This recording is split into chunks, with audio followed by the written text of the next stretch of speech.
Imagine waking up tomorrow and before your feet even touch the floor, you're checking a biometric ring on your finger. Oh yeah, checking the sleep score. Exactly, the sleep score. Gotta make sure you slept correctly, right? Right, because apparently we can fail at sleeping now. I mean, we really can. So you get up, you head to the kitchen, and you mix this meticulously calibrated green powder to optimize your gut microbiome. Naturally. You sit under an infrared light panel to hack your cellular aging, and you put on noise-canceling headphones to listen to a leadership audiobook on 2 times speed. 2 times speed is the kicker. It's so stressful. It is, but every single minute of the day is engineered.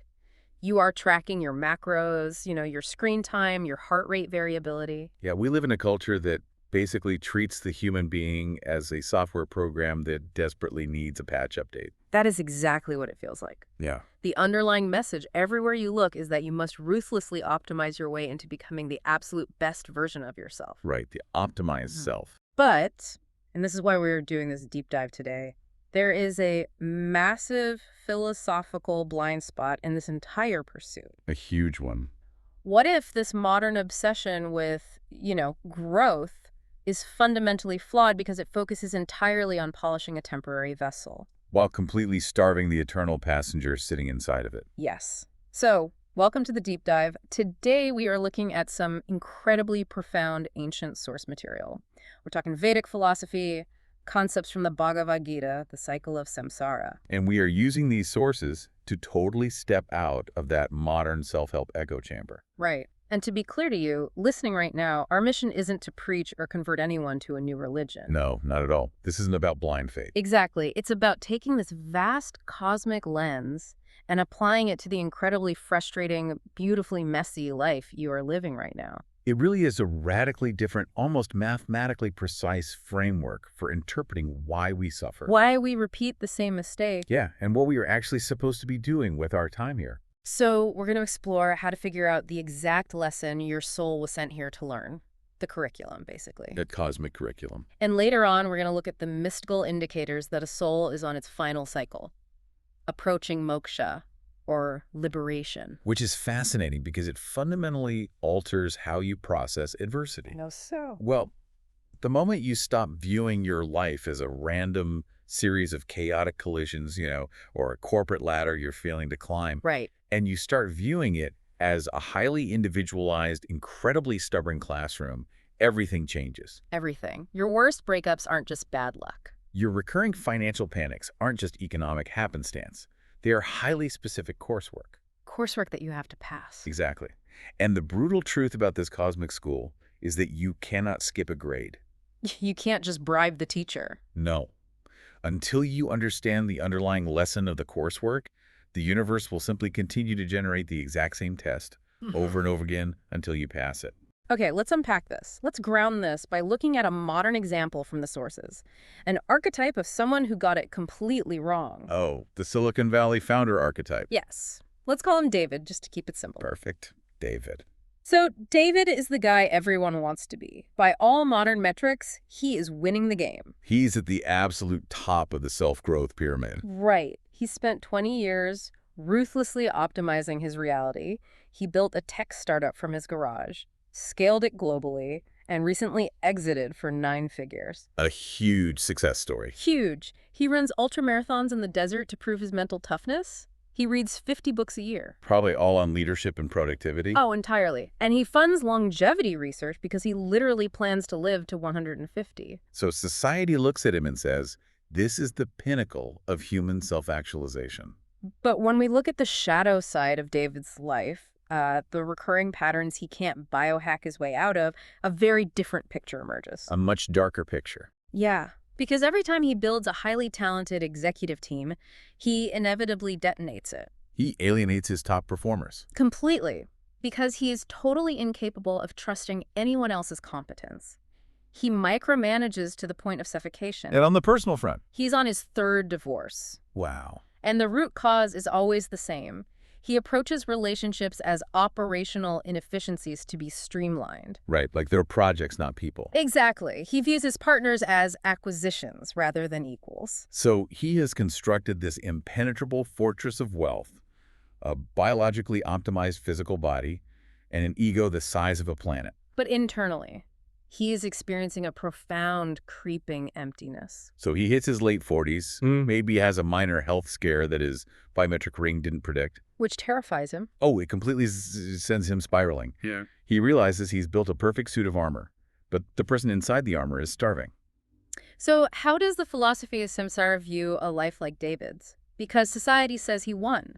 Through the lens of reincarnation and soul evolution, David's life is actually a tragedy of misdirected effort. A tragedy. Yes, because his soul's curriculum for this specific incarnation was almost certainly not to learn how to build a unicorn startup. Or achieve sub 10% body fat. Exactly. Given his relentless, destructive patterns with his teams and his spouses, his cosmic coursework was likely centered entirely around learning vulnerability. And trust. Yes, Yeah. but he failed the cosmic class. Meaning the universe kept dropping the perfect teachers into his life. You know, the talented executives, the patient spouses. Setting up the perfect scenarios for him to practice letting go of control. But he repeatedly failed the exam. He did. Instead of leaning into the discomfort of vulnerability, he used his massive intellect, his wealth, and his sheer willpower to just bulldoze his way out of the classroom. He used his privilege to avoid the lesson. Exactly. He won the earthly game by manipulating his environment, but in doing so, he completely failed his cosmic semester. He ignored the very reason he was born. Okay, I want to push back on that a little bit, though. Sure, go ahead. Are we saying ambition is inherently a karmic trap?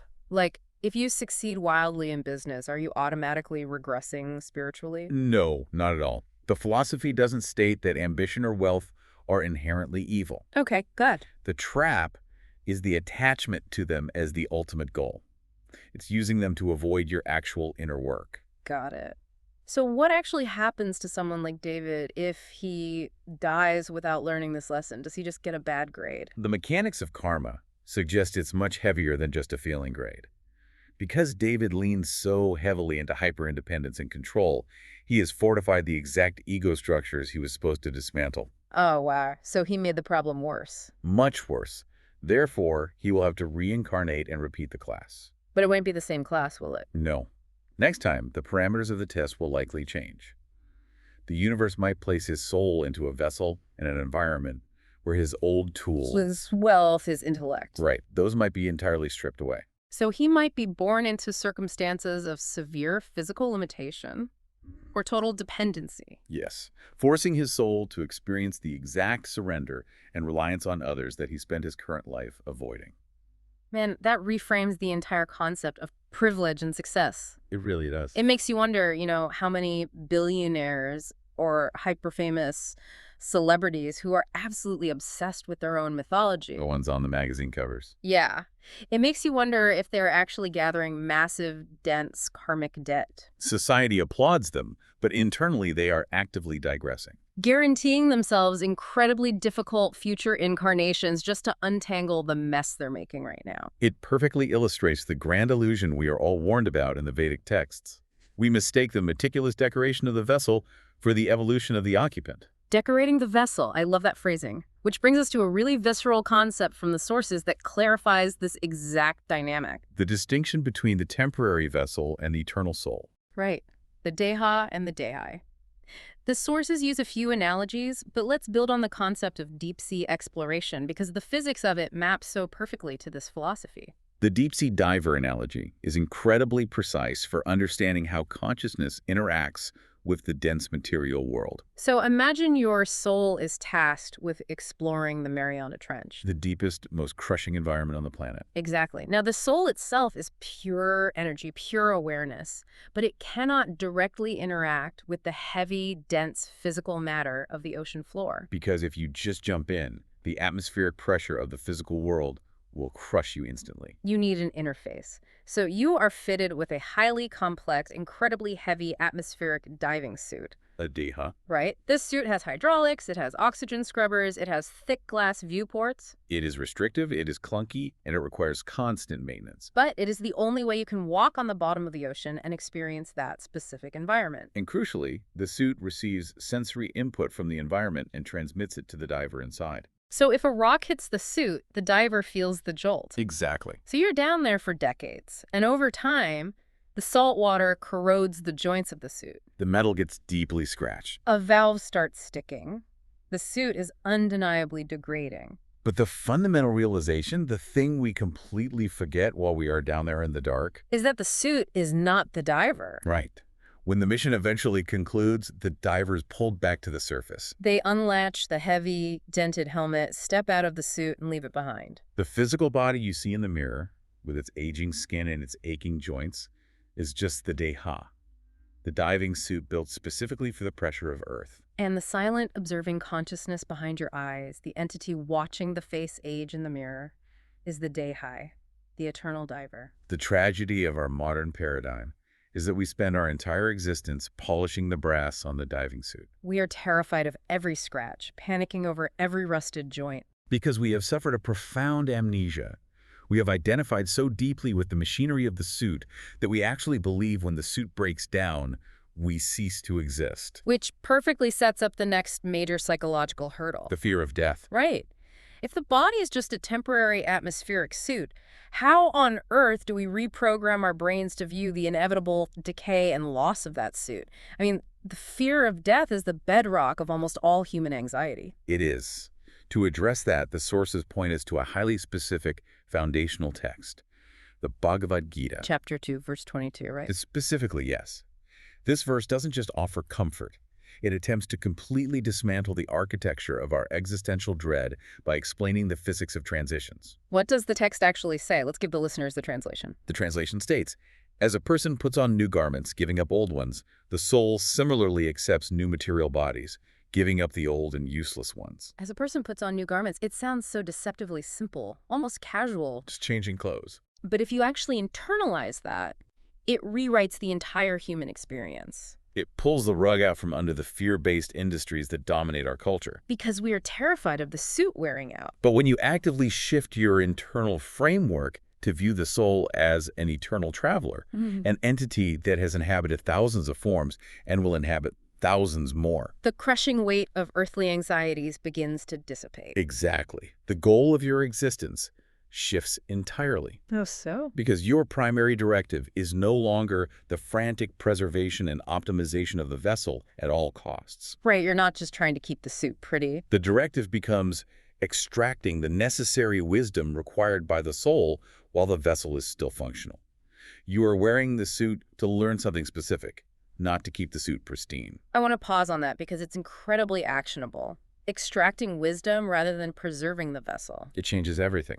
If we look at our own lives, a brutal breakup, being laid off from a job that was your entire identity, or even a frightening medical diagnosis. Those things generally feel like the end of the world. They really do. But through this lens, the world is just a temporary simulation, so these devastating events shrink. They go from being the defining tragedy of your existence to just a particularly grueling chapter in a novel that spans thousands of volumes. They become data points for the soul's evolution rather than permanent scars on your ultimate identity. That's a great way to put it.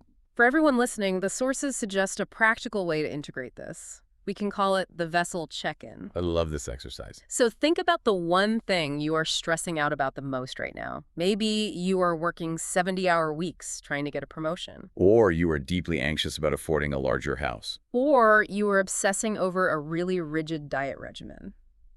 I want you to pause and ask yourself a very blunt question. Will achieving this actually grow my soul, or will it just decorate my vessel? It's such a clarifying question. But, and we must be careful here, we can't fall into extreme asceticism. Right, I'm glad you brought that up, because it's easy to hear this and think, well, nothing matters. I should just quit my job, wear rags, and go sit in a cave. Right, that's not the point. The sources emphasize that decorating the vessel, or ensuring its comfort, is not a sin. There is zero inherent virtue in poverty or poor health. Exactly. The physical realm is meant to be interacted with. The diver needs a well-maintained suit to explore the ocean floor effectively. So what is the trap, then? The trap is the confusion of priorities. Mistaking the accumulation of external comfort for spiritual progression is the defining pitfall of the human condition. Ugh. When the obsessive pursuit of decorating the vessel consumes the time, energy, and emotional bandwidth that should be dedicated to passing the soul's curriculum, you are completely lost. You are polishing the helmet while ignoring the ocean you were supposed to be exploring. Precisely. Okay, this brings up the most pressing question, a huge question for you, the listener. If our mission is to extract wisdom rather than just polish the suit, how do we actually decode what wisdom we are supposed to be extracting? That is the big one. Right, because I didn't get a syllabus in the mail when I was born. How do I figure out what my specific curriculum is? To understand how your curriculum is assigned, we have to unpack a rather complex three-tiered mechanism of karma. Okay, let's do it, because we usually just hear the word karma thrown around as a synonym for what goes around comes around. Right, like cosmic revenge. But it's actually described in the texts as an incredibly precise cosmic accounting system. So what's the first tier? First, you have Sanchita karma. This is the massive, incomprehensible vault of all your accumulated actions, desires, and unresolved lessons from thousands of past lives. Okay, so it's a mountain of data. A literal mountain. Uh-huh. And if you had to process that entire mountain all at once, your mind would shatter. Yeah, it would be completely impossible to function. Exactly. So the cosmic mechanism creates a localized subset of that data for you to process in this current life. And what's that called? This is called prarabdha karma. Yes. This is the specific slice of the mountain assigned to you right now. It dictates your starting conditions, Like the family you were born into. your baseline physical constitution, and the major inevitable events you will face. It is, quite literally, the syllabus your soul must complete before the current vessel expires. Okay, I want to make sure I'm visualizing this correctly. Let's move away from the usual school metaphors for a second. Sure. It feels more like we are in a highly advanced, algorithmically generated flight simulator. I like where this is going. So you don't get the entire history of aviation thrown at you. The simulator analyzes your past crashes, figures out that your specific blind spot is landing in heavy crosswinds, and generates a simulation where you are constantly hit with crosswinds. Yes. You can learn to use the radio, you can upgrade the seat cushions in the cockpit, but until you learn how to land in the wind, the simulator will just keep generating storms. That's a phenomenal way to picture it. And that brings in the third tier, agami karma. Which is what? That is the new karma you are generating right now, based on how you react to the simulator. Oh, so if I blame the wind, get angry, and refuse to learn the controls... You generate negative agami karma, ensuring the crosswinds will be even more severe in the next simulation. So the simulator doesn't give you a manual. It reveals your curriculum through repetition. It reveals it through the things that keep going wrong. Exactly. The universe communicates its syllabus through your recurring pain points. If you look objectively at the trajectory of your life, you will see undeniable patterns. Like what? Give me an example. Well, perhaps no matter what industry you work in or what city you move to, you repeatedly find yourself reporting to a boss who micromanages and disrespects you. Right. And the first time, you think it's just bad luck. But the fourth time, it is your prarabdha karma. The universe is algorithmically serving you the exact scenario required for your soul to finally learn how to establish boundaries, articulate your worth, and walk away from abuse. Man, I can relate to this on a deeply embarrassing level. Oh, yeah. Oh, absolutely. In my 20s, I dated what felt like the exact same person in 5 different bodies. A lot of us have been there. They looked different, they had different jobs, but emotionally, they were identical. All deeply emotionally unavailable people that I became obsessed with trying to fix. And how did you process that at the time? I played the victim for years. I was like, why do I always attract these people? Why is the world so unfair to me? But this philosophy flips the script entirely. It totally does. Yeah. Because I wasn't a victim. I was a student failing a test. Right. The curriculum wasn't about them at all. It was about my own lack of internal self-worth. The universe kept sending different guest teachers into the same emotional classroom until I finally learned to validate myself instead of trying to earn it by fixing someone else. And notice the mechanism there.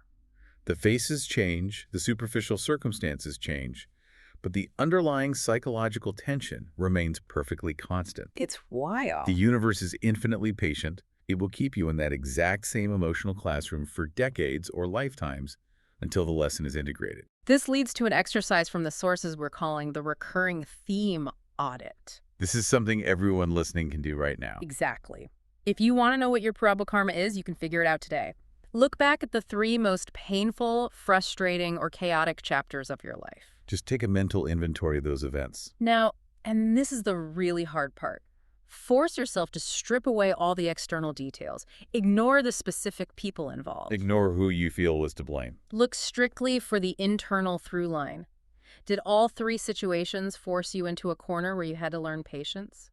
Did all three require you to finally let go of the illusion of control? That common internal denominator is the exact title of the class your soul is currently enrolled in. It is a profound, paradigm-shifting exercise. It transitions you from being a passive victim of an unfair world to being an active participant in a cosmic curriculum. It gives suffering a utility. It really does.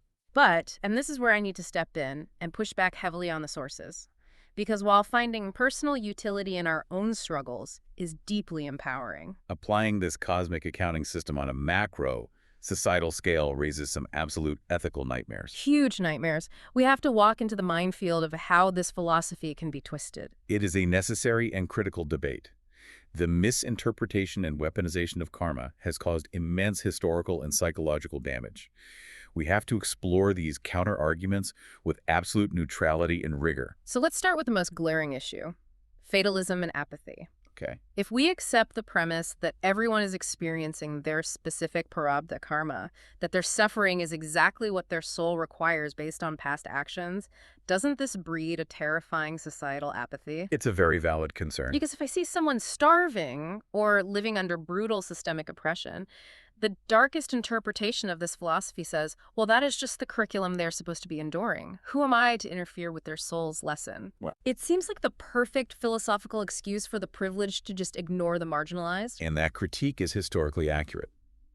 We have seen the doctrine of karma rigidly misapplied to justify entrenched social hierarchies and systemic neglect for centuries. So if we steelman that critique, what are we looking at? The vulnerability of the philosophy is that an overfocus on abstract cosmic justice can severely dilute the moral imperative to alleviate suffering in the immediate present. Yeah. If your initial reaction to seeing someone in agony is philosophical justification rather than visceral compassion, the spiritual framework has become corrupted by the ego. So how does the philosophy defend itself against that? How is it actually supposed to work? The counter-argument provided by spiritual scholars is that karma is an intertwined web. Yes, that person may be experiencing their prarabdha karma, but your presence in that moment is your karma. Wait, really? Yes.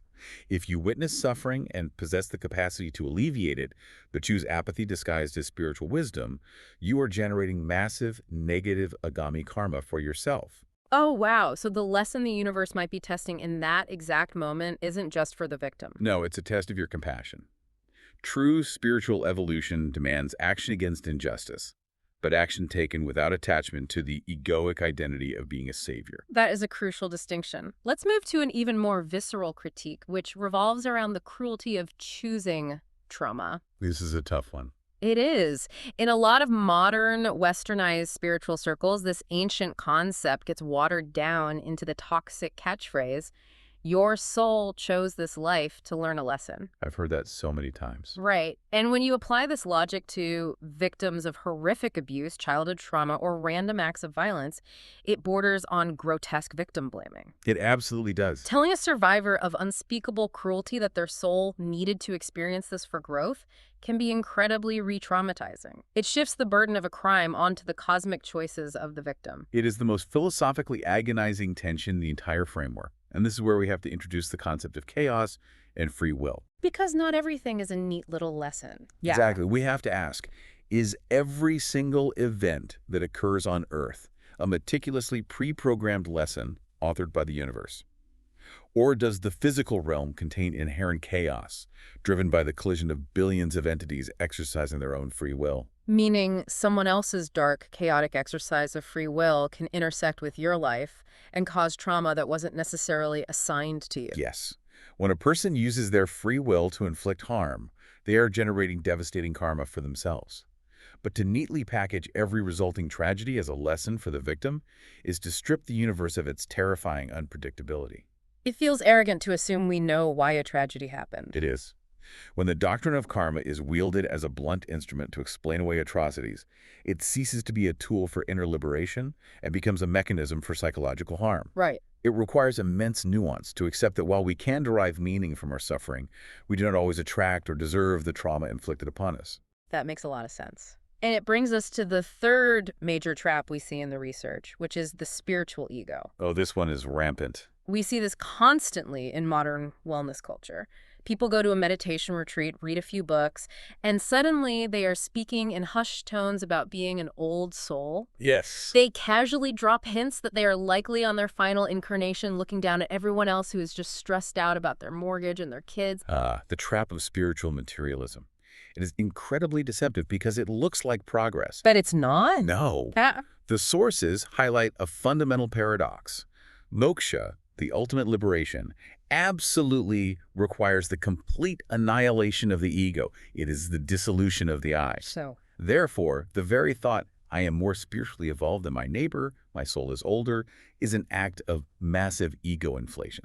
it's the ultimate humble brag. Exactly. You trade your Rolex for a string of wooden mala beads, but the ego attaching its identity to the beads is exactly the same ego that wanted the watch. That is a perfect articulation of it.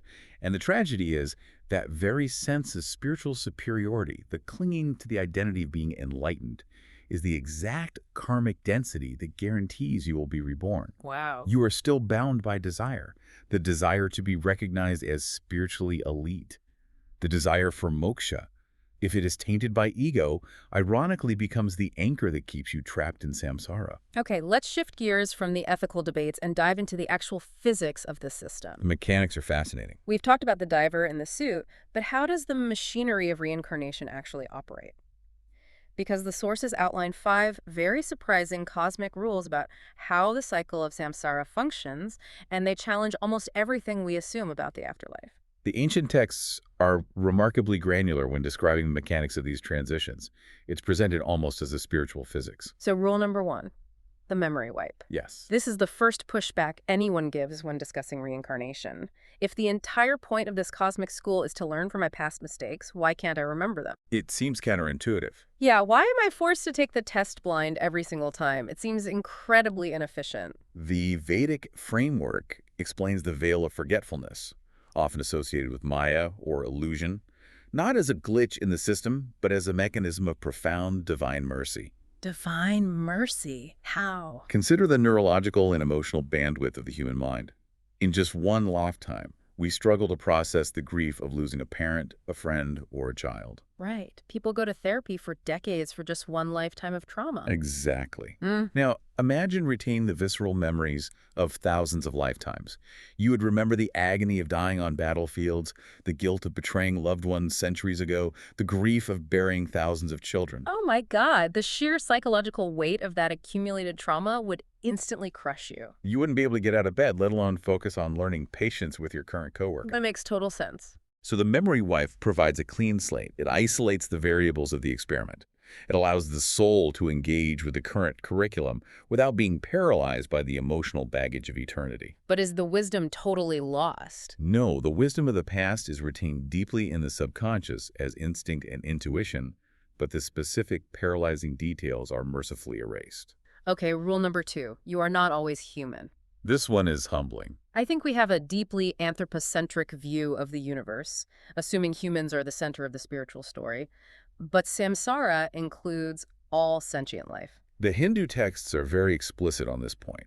They describe 8,400,000 species of life forms, and the soul migrates through all of them on an evolutionary ladder of consciousness. 8.4 million. Yes. You experience existence as plant life, as aquatic life, as insects, as animals. So a human birth isn't a given. It's an incredibly rare statistical anomaly in the life cycle of a soul. It is considered the absolute pinnacle of physical incarnation. Why humans specifically? Because it is the only vessel that possesses the necessary neurological architecture for self-realization.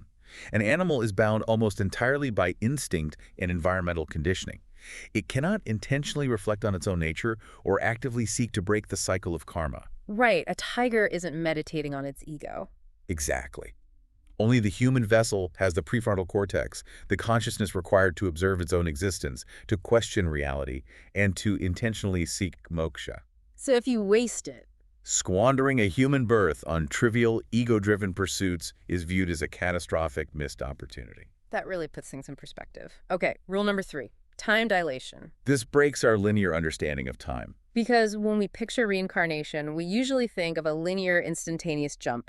You flatline in the hospital, you see a tunnel of light, and boom, you are born as a baby in the next room. That's the Hollywood version. But according to the Puranas, time is highly elastic. The physics of the subtle realms, or lokos, operate on a completely non-linear time frame compared to our earthly experience. Like the movie Inception. It is very similar to how time functions in a dream state, yes, where you can live an entire lifetime in a 10-minute REM cycle. Wow. A soul might spend what feels like hundreds or thousands of years in an astral realm, intensely processing the karma of their previous life, reflecting on their actions, and metabolizing the emotional residue. On Earth. Yet when they finally incarnate again, only a few earthly years, or perhaps just months, have passed in our material reality. It's relativity, but applied to consciousness instead of gravity. Exactly. Okay, rule number 4. This is the concept that fundamentally rewired my brain on how all of this works. Desire is the glue. This is a profound shift in perspective. Because I used to imagine karma as a cosmic courtroom. Yeah. You die, you stand before a judge with a giant ledger, and he says, well, you kicked a dog in 1994, so your punishment is to be reborn as a flea. That's a very Western punitive projection onto the concept. But it's not a judge. The sources describe it as a magnet. That is a much more accurate translation of the mechanics. The engine driving reincarnation is desire, known in Sanskrit as vasanas. Karma is not a punitive system. It is an autonomous, resonant, frequency-matching process. Break that down for me. Your deeply ingrained, unfulfilled desires at the exact moment of death create a specific magnetic frequency. So the universe isn't punishing you, it's just facilitating your cravings. Exactly. If you die with a burning, unresolved craving for immense power, or a deep-seated thirst for revenge, or an obsessive attachment to physical wealth, What happens? those specific frequencies of desire magnetically pull your soul toward the specific womb, the specific genetics, and the environmental conditions required to either fulfill those desires or finally exhaust them. So you trap yourself. You remain bound to the wheel of samsara purely because you keep aggressively wanting things from it. Desire is the adhesive that binds the diver to the suit. Which perfectly explains rule number 5, Jivanmukti, or liberation while alive. Yeah. Because if the entire goal is to stop desiring things from the material world, it means you don't actually have to die to be free. A common misconception is that moksha is strictly a post-mortem event. But Jivanmukti is the profound state of achieving absolute liberation while the physical body is still breathing and interacting with the world. What does that actually look like? If someone achieves this, they are still going to the grocery store, they are still paying taxes, they are still talking to their neighbors.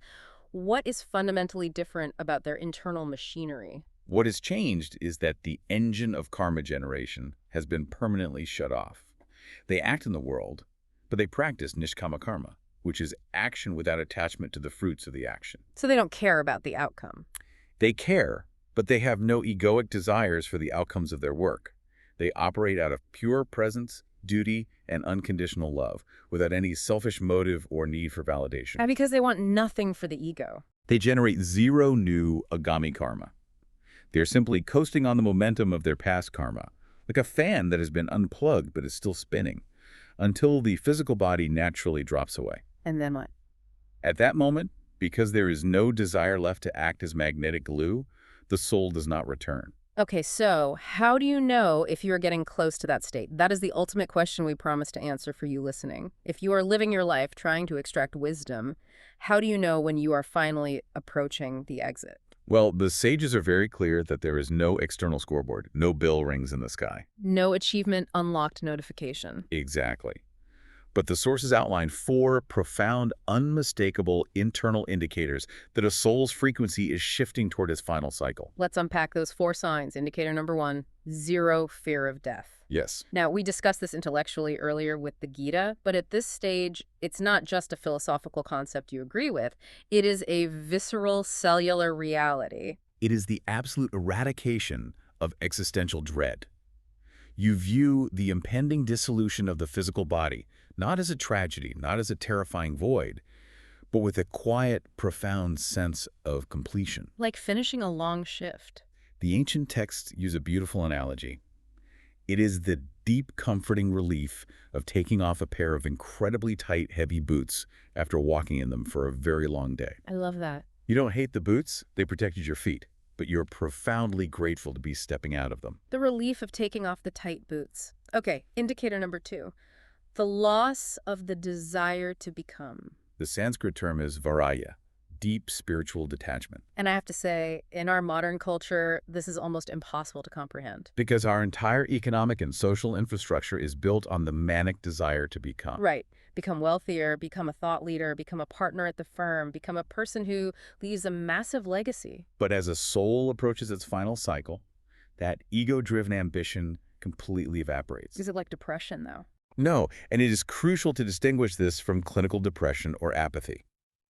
It is not a lack of energy. It is a profound, unshakable contentment with simply being. The burning, anxious need to be somebody in the eyes of the world simply vanishes into the ether. Indicator number 3 is the one that blows my mind the most. Samadrishti, which translates to equal vision. This is the ultimate neuropsychological test of equanimity. Samadrishti means you react to the absolute extremes of the human experience with the exact same internal stillness. Give me an example. Imagine someone approaches you and delivers the most profound, life-affirming compliment you have ever received. Okay. 10 minutes later, someone else approaches you and delivers a vicious, deeply personal insult. If you possess equal vision, your internal state does not fluctuate a single millimeter in either direction. That sounds almost superhuman. The texts literally say gold and pebbles look identical to the soul. They do. The subjective value we project on the material things just dissolves. But how's that possible? To not care about an insult? Because you realize that the compliment is directed at the ego, and the insult is directed at the ego. The gold's for the ego, the pebbles are for the ego. And because you are no longer identified with the ego, because you realize you are the eternal observer, none of it sticks. You are watching the weather happen outside the window, but you are not the weather. That is incredible, which leads to the 4th and final indicator, feeling like a guest. This is a very subtle shift. You are still operating effectively in the world, you are kind, you are helpful, but you carry this pervasive, peaceful feeling that you simply don't belong here anymore. Think of a diplomat stationed in a foreign country for a multi-year assignment. They learn the language, they respect the local customs, they do their job with excellence, but they never confuse that foreign country with their true home. Because they know they have a departure date? That is how a soul, on its final cycle, views the physical world. They respect the temporary vessel and the environment, but they know they are checking out soon. It's a beautiful state of mind. And for you listening, there is a way to actively cultivate this feeling, even if you are nowhere near your final incarnation. Yes, the meditation practice. We call it practicing dying before you die. It is a 10-minute meditation on the observer state. It is a powerful technique to rapidly deconstruct the layers of false identity. So you sit quietly in a room and you actively visualize taking off the heavy coats of your identity. One by one. You mentally remove your name. You take off your job title. You take off your bank account balance, your political affiliations, your role as a parent or a child. Stripping away everything that isn't the core awareness. And finally, you visualize taking off your physical body. You hang all of it on a chair across the room. And for just 10 minutes, you sit as pure, formless awareness, no past to regret, no future to anxiously optimize, just observation. And what does that achieve? The more frequently you remind your brain that you are the eternal passenger, not the temporary car, the more drastically you reduce the baseline anxiety of the human experience. It's deeply therapeutic. But if we zoom out and look at the bigger picture, achieving this state, or even contemplating the mechanics of this entire system, leaves us with some massive, lingering paradoxes. Oh, totally. The sources don't tie everything up with a neat bow. They leave several deep philosophical doors wide open. And we are going to walk through those doors right now because these are the unresolved tensions. These are the questions that keep spiritual seekers awake at night. Let's hear them. Debate number 1, and this is the existential heavyweight. If the ultimate goal of all this karmic grinding, all these reincarnations, all the suffering and learning is just to graduate and merge back into the divine. Like a drop of water returning to the vast ocean. Right. If that's the end goal, why did the divine fracture itself into billions of individual souls to enter this painful school in the first place? What was the point of leaving home if the only objective is to endure trauma just to go back? It is the ultimate cosmic why. Do the texts have an answer? In Hindu philosophy, this is often answered with the concept of Leela, which translates to divine play. Divine play. The idea is that the universe is a spontaneous, creative expression of the divine. If the divine is absolute, complete, and infinite, it knows everything conceptually. Okay, so it knows everything. But the only way it can experience the thrill of limitation, the joy of discovery, or the sweetness of overcoming fear is to intentionally forget itself, fracture into billions of localized pieces, and slowly wake up through us. I understand the poetry of Leela, but as a human being sitting in the midst of genuine grief or trauma, the concept of a divine game can feel incredibly unsatisfying. It can feel very cold. Yeah. If this is a game the universe is playing with itself, the stakes feel awfully high, and the suffering feels entirely too real. It feels like an incredibly agonizing way just to remember something you already knew. That frustration is completely valid and heavily debated by scholars. It leads directly into the second major tension, loving temporary people. This one hurts to think about. How do we balance the deep spiritual peace of knowing I am not this body, this world is temporary, with the passionate biological necessity of loving the people in our lives? Right, if my children, my spouse, my parents are just eternal souls wearing temporary suits that will decay, how do I justify fiercely loving them without creating the exact attachments that keep me bound to the wheel of samsara? It feels like an impossible contradiction. To be a good human requires attachment, but to be a liberated soul requires detachment. So how do you reconcile that? It is the razor's edge of spiritual living. The philosophical goal is not to eradicate love. It is to fundamentally transform the nature of the love. Transform it how? We typically love with a heavy sense of ownership. We say, my child, my spouse. The spiritual challenge is to love them fiercely as fellow divine sparks who happen to be walking next to you on this specific leg of the journey. But knowing they have to leave. Yes, you love them completely while they are in your life, but you don't desperately try to lock the door when it is time for them to check out. You grieve, but you do not shatter. But practically speaking, for a human heart wired by biology to attach, this is a monumental, almost impossible task. It takes lifetimes to master. Which brings up debate number 3. And this revolves around the gamification of spirituality. We touched on this with the recurring theme audit, but there is a real danger here. A very modern danger. If identifying your soul's lesson becomes an obsession, are we just replacing corporate productivity metrics with spiritual productivity metrics? Are we turning enlightenment into the ultimate KPI that we have to crush? It is a profound risk in our hyper-analytical culture. We desperately want to optimize our route to moksha. We want a 10-step checklist for enlightenment. Moving with the biometric ring for our soul. Exactly. But grace does not operate on a spreadsheet. When you constantly hyperanalyze every minor inconvenience to extract a hidden lesson, you can paralyze yourself. You lose the spontaneity and joy of simply living. Sometimes you just get a flat tire because there was a nail in the road, not because the universe is issuing a cosmic referendum on your lack of patience. That's a great point. The obsessive pursuit of spiritual growth can easily become the thickest, most impenetrable armor the ego wears. And finally, debate number 4. This one hits at the core of human culture. What happens to human ambition, art, architecture, and innovation if everyone suddenly loses their worldly desires and prepares for their final cycle? It's a breathtaking question.